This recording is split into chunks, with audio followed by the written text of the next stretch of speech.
Heat stroke அப்படிங்கிறது நார்மலாக 3 ஸ்டேஜஸில் இருக்கும். ரொம்ப நேரம் வெயிலில் இருக்கீங்க, உடம்புல நிறைய வியர்வை வந்து வெளியாயிருச்சு, சரியாக தண்ணி குடிக்கல அப்படின்னா கிராம்ஸ் வரும். அடுத்த ஸ்டேஜில் ஹீட் எக்ஸாஷன் சொல்லுவோம், வெப்பச்சோர்வு. எப்படியாவது நம்ம உடம்போட வெப்பநிலையை வந்து மெயின்டைன் பண்ணணும் அப்படின்னு சொல்லிட்டு நம்ம உடம்புலேருந்து நிறைய வந்து வியர்வை வந்து வெளியாகும். அடுத்ததாக தான் வந்து ஹீட் ஸ்ட்ரோக் அப்படிங்கிறது. ஸோ மூளைக்கு போகக்கூடிய நியூட்ரிஷன் வந்து பாதிக்கப்படுறது.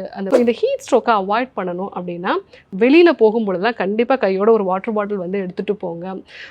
காலை நேரங்களில் நீராகாரம் வந்து எடுத்துக்கிறது, இளநீர் வந்து எடுத்துக்கிறது, இதெல்லாம் வந்து நீங்கள் ரெகுலராக ஃபாலோ பண்ணுங்கள்.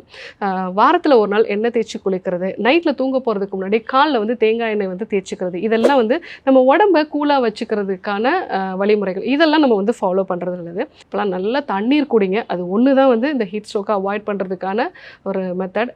நல்லா காட்டன் ட்ரெஸ்ஸஸ்லாம் வந்து போடுங்க. யாருக்காவது வந்து ஹீட் ஸ்ட்ரோக்கு வந்தது அப்படின்னா இமீடியட்டாக அவங்களுக்கு தண்ணி கொடுத்துட்டு ஒரு நிழலான இடத்துக்கு கூட்டிகிட்டு போகிறது தான் ஹீட் ஸ்ட்ரோக்கை அவாய்ட் பண்ணுறதுக்கான பெஸ்ட் மெத்தட்.